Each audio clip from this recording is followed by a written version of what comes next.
अस्सलाम वालेकुम। इंतहाई अफसोस के साथ ये ख़बर आपके साथ शेयर की जा रही है कि प्रेसिडेंट ईरान प्रेसिडेंट इब्राहिम रईसी की डेथ कंफर्म हो चुकी है। ईरान का मीडिया इनकी डेथ को कंफर्म कर चुका है, ईरान की गवर्नमेंट भी इनकी डेथ को कंफर्म कर चुकी है और इनके साथ 4 लोग और थे जो कि जिनकी डेथ हो गई है, जिनमें से इनका एक वज़ीर ख़ारजा भी था। तो ये जब कल हादसा उस वक्त पेश आया जब ये एक डैम की इफ्तिताह करके, तो डैम बेसिकली अज़रबैजान एक सरहदी एरिया था जहां बारिश और धुंध की वजह से कहते हैं कि इनके हेलीकॉप्टर को हादसा पेश आया, इनका हेलीकॉप्टर क्रैश हुआ है। क्या ये हादसा था या हादसाती मौत थी या कोई इसके ताने बाने किसी और मुल्क के साथ मिल रहे हैं, क्योंकि ये एक मर्द मुजाहिद है जिसने अमेरिका की आंखों में आंखें डाल के भी देखा है। तो कहीं ऐसा तो नहीं है कि किसी बैरूनी साजिश का शिकार हो गई है इनकी डेथ। तो इसके ऊपर इन्वेस्टिगेशन हो रही है बेसिकली कि इस सारे सिनेरियो में क्या कहानी है, क्या फसाना है। लेकिन मेरा सब्जेक्ट ये है कि इतनी इम्पोर्टेंट पर्सनैलिटी के साथ अगर कोई कन्वाई थी तो वो कन्वाई किस लिए भेजी गई थी कि एक हेलीकॉप्टर पीछे रह जाता है, उसका वो क्रैश हो जाता है और बाकी लोग आ जाते हैं। क्या इसलिए कन्वाई को भेजा जाता है या प्रोटेक्शन इसलिए भेजी जाती है? क्यों कोई एयर एम्बुलेंस नहीं थी इनके लिए, कोई इनको रेस्क्यू नहीं कर सका? कि अगर हेलीकॉप्टर की बात की जाए कि कौन सा हेलीकॉप्टर यूज़ कर रहे थे प्रेसिडेंट इब्राहिम रईसी साहब अपनी परवाज़ के लिए, तो इनके पास बेल हेलीकॉप्टर था। बेल हेलीकॉप्टर जो है ना वो ड्यूल इंजन पर है, उसके 2 इंजन होते हैं। अगर एक इंजन ख़राब भी हो जाए, स्टक हो जाए, तो दूसरे इंजन पर कन्वर्ट किया जाता है।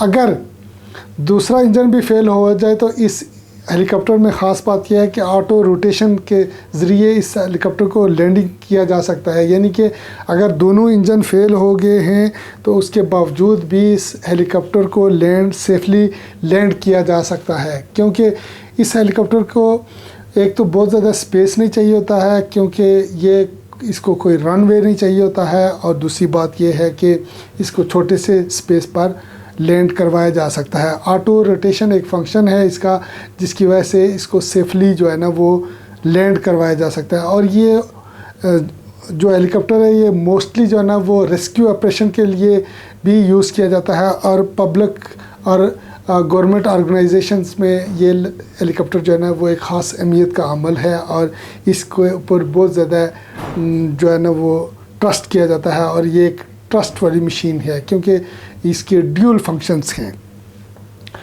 कहा यह जाता है कि हो सकता है कि कोई बैरूनी साजिश हो इस हेलीकॉप्टर को गिराने में, तो इसमें कोई शक भी नहीं है, क्योंकि इज़राइल पर जब अटैक किया था ईरान ने, तो ईरान जो इज़राइल का जो रिटेलिएशन था या उसका जो रिस्पांस था वो अभी नहीं आया था।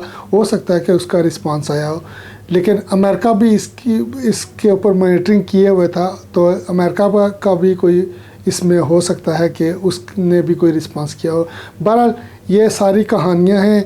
अब अमेरिका क्या बयान देता है और इज़राइल क्या बयान देता है, और जो इनकी इन्वेस्टिगेशन टीमें हैं, जो कि ईरान की इन्वेस्टिगेशन टीमें हैं, ये क्या अपनी इन्वेस्टिगेशन रिपोर्ट देती हैं।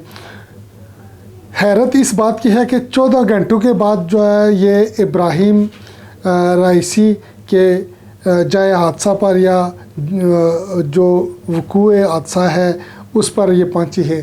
तो इतनी बड़ी ताकत ईरान 14 घंटों के बाद जो है ना उसकी टीमें पहुंचती हैं वहाँ जहाँ हादसा होता है। तो ये एक बड़ा सवालिया निशान है।